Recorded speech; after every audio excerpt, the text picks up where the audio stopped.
वैसे तो माह रमज़ान का हर एक दिन अलग है और हर एक दिन ख़ास है।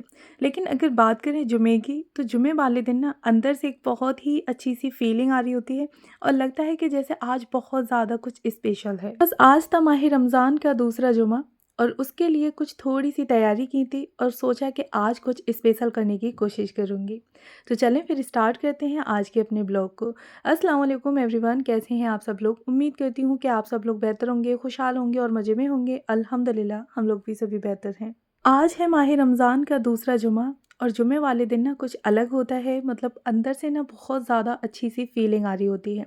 तो आज मैंने पहले ही यानी कि सोच के रखा था कि फ्राइडे वाले दिन कुछ मैं अलग करने की कोशिश करूँगी।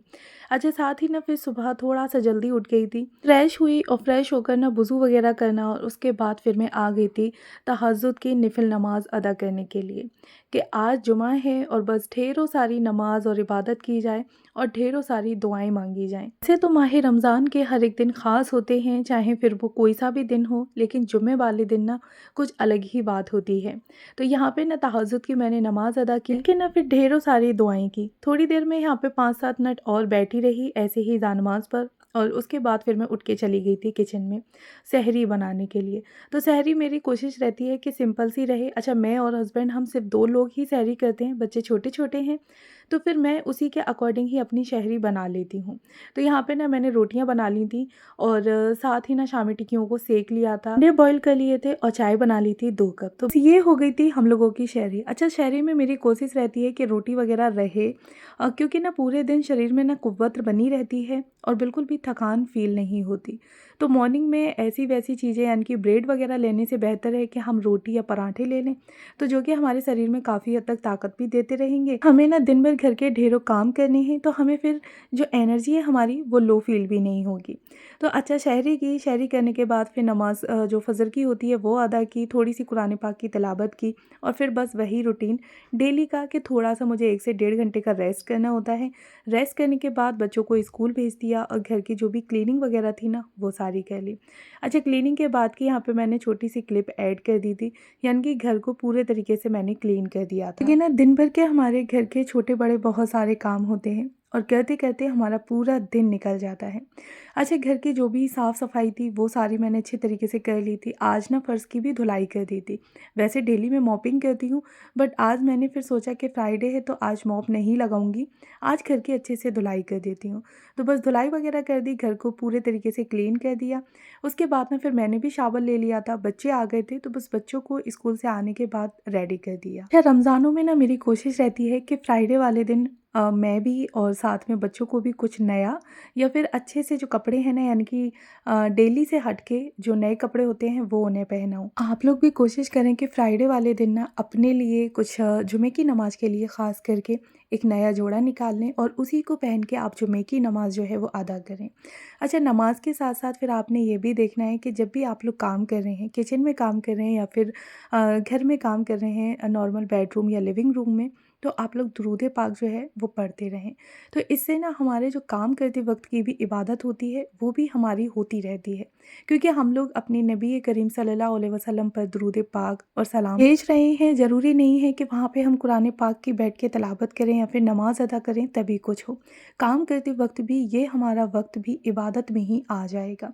तो बस आपने कोशिश करनी है कि नमाज़ के साथ-साथ आप लोग काम करते वक़्त किचन में कुकिंग कर रहे हैं या फिर नॉर्मल घर की क्लीनिंग कर रहे हैं, हाँ, बाथरूम का एरिया हो तो आप उस एरिया को छोड़ दें, यानी कि वहाँ पे ना पढ़ें और बाकी का आप लोग घर के किसी भी एरिया में हैं तो अपनी ज़ुबान पर दुरूद पाक बराबर जारी रखें। फिर क्या है कि काम करते वक़्त का भी हमारा जो टाइम होता है वो भी हमारा इबादत में ही आने वाला है। फिर ना मैं रेडी हो गई थी, थोड़ी-सी अपनी ज्वेलरी वगैरह कैरी कर ली थी और उसके बाद ना फिर छोटी-सी क्लिप ऐड की कि आप लोग के साथ अपना सूट शेयर करूँ, क्योंकि छोटी-छोटी सी चीज़ें आप लोगों को दिखाने की एक आदत होगी और अच्छा लगता है कि हाँ, आप लोगों से एक अच्छी-सी बॉन्डिंग हो गई है। आप लोगों को कभी देखा नहीं है, ना आप लोगों ने मुझे देखा है, लेकिन फिर भी काफ़ी अच्छा लगता है कि आप लोगों से अपनी छोटी-छोटी बातों को शेयर करना।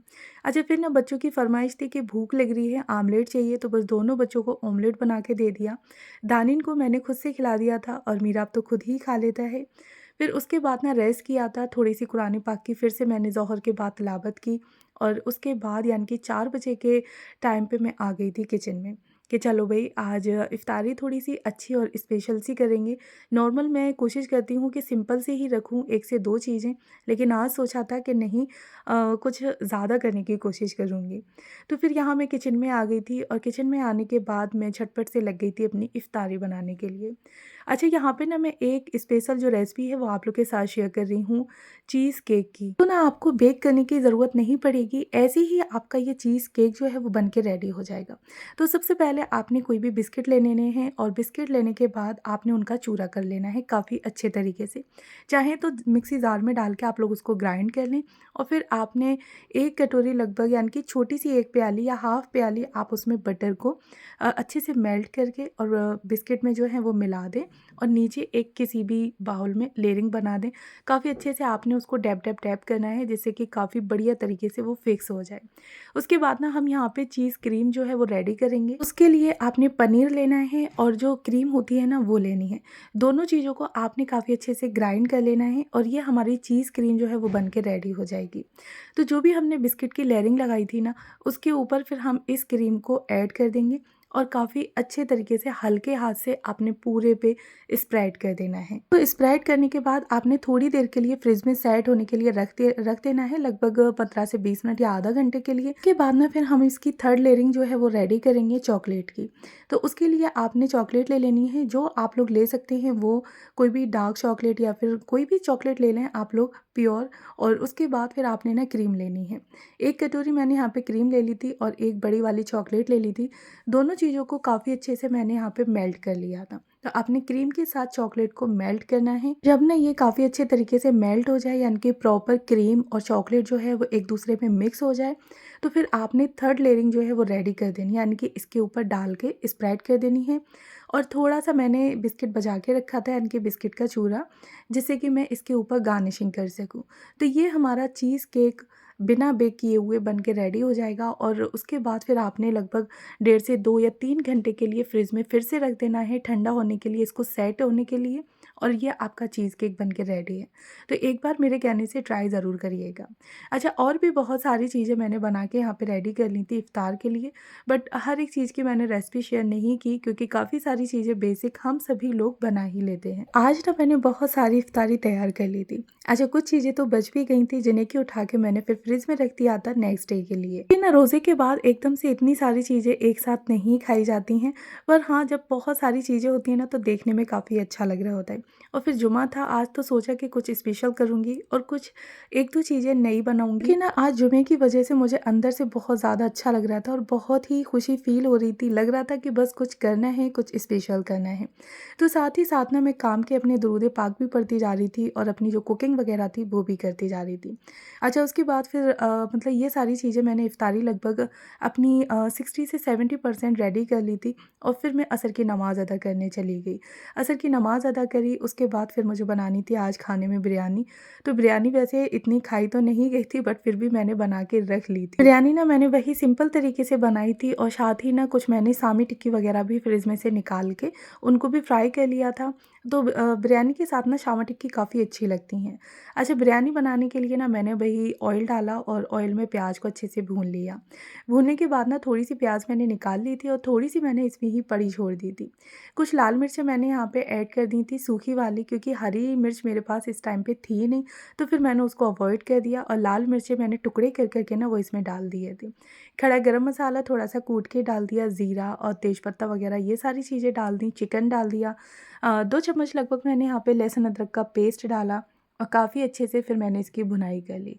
अच्छा, खुशबू के लिए ना मैं इसमें इसी टाइम पे ही पिसी हुई सौंफ और थोड़ी-सी साबुत सौंफ भी इसमें ऐड कर देती हूँ, जिससे कि ना इसका टेस्ट और इसकी जो खुशबू है वो और एनहांस हो। क्योंकि ना जब हम लोग यखनी की जो बिरयानी बनाते हैं ना तो उसमें हम लोग जो साबुत धनिया होते हैं, सौंफ वगैरह, लहसुन, प्याज, ये सारी चीज़ें हम लोग डाल रहे होते हैं, तो इसकी जो खुशबू है वो पानी में आ जाती है। लेकिन बिना यखनी की चीज़ों में ये सारी चीज़ें नहीं डल पाती। तो इसलिए मैं क्या करती हूँ कि इसी टाइम पे, यानी कि ख़ास करके चिकन की बिरयानी में, मैं इसी टाइम पे ही जो भी यखनी का सामान होता है ना वो सारा इसी में डाल देती हूँ। तो टेस्ट और जो खुशबू है वो काफ़ी अच्छे तरीके से आ जाती है। अच्छा, थोड़ी-सी मैंने पिसी हुई जो सौंफ होती है वो ऐड कर दी थी, थोड़ी-सी यहाँ पे पीली मिर्चें ऐड कर दी, नमक वगैरह ऐड कर दिया, पिसा हुआ गरम मसाला ऐड कर दिया, पानी डाल के अच्छे से इसमें बॉयल लगा लिया और लगभग चावलों को ना मैंने 1.5 घंटे पहले ही भिगो के रख दिया था। तो बस पानी में जब बॉयल आ गया तो चावल भी डाल दिए। अच्छा, नमक डालते टाइम ना मुझे थोड़ा-सा डर लग रहा था कि कहीं ज़्यादा या फिर कम ना रह जाए, पर अल्हम्दुलिल्लाह बिरयानी काफ़ी अच्छे तरीके से बन के रेडी हो गई थी और नमक भी बिल्कुल एकदम ठीक था, ना ही कम और ना ही ज़्यादा। बस इसको ना फिर मैंने लिड लगा के रख दिया था पकने के लिए, और जब बिल्कुल लास्ट में थोड़ा-सा पानी रह जाता है ना, तो फिर इसका मैंने लो फ्लेम कर दिया था जिससे कि ये आराम से अच्छे से पक जाए। अच्छा, बीच-बीच में ना मुझे जो भी टाइम मिलता है तो मैं 4 से 6 रुकू फिर से कुरान पाक की तिलावत करने के लिए बैठ जाती हूँ। ना मुझे ये ना लगे कि काम के बीच में मैं तिलावत बिल्कुल भी नहीं कर पा रही हूँ। अच्छा, कैसा लगा मेरा आज का ब्लॉग मुझे कमेंट बॉक्स में बताइएगा ज़रूर, और अगर फर्स्ट टाइम है मेरे चैनल पर तो प्लीज़ मेरे चैनल को ज़रूर सब्सक्राइब करें, साथ में बेल आइकन को भी ऑन कर लें। वहाँ पे ना इफ्तार में लगभग 15 मिनट बाकी थी। मैंने अपनी डाइनिंग टेबल को काफ़ी अच्छे से सेट कर लिया था। चीज़ केक अभी फ्रिज में ही रखा था, सोचा कि लास्ट टाइम पे निकालूंगी।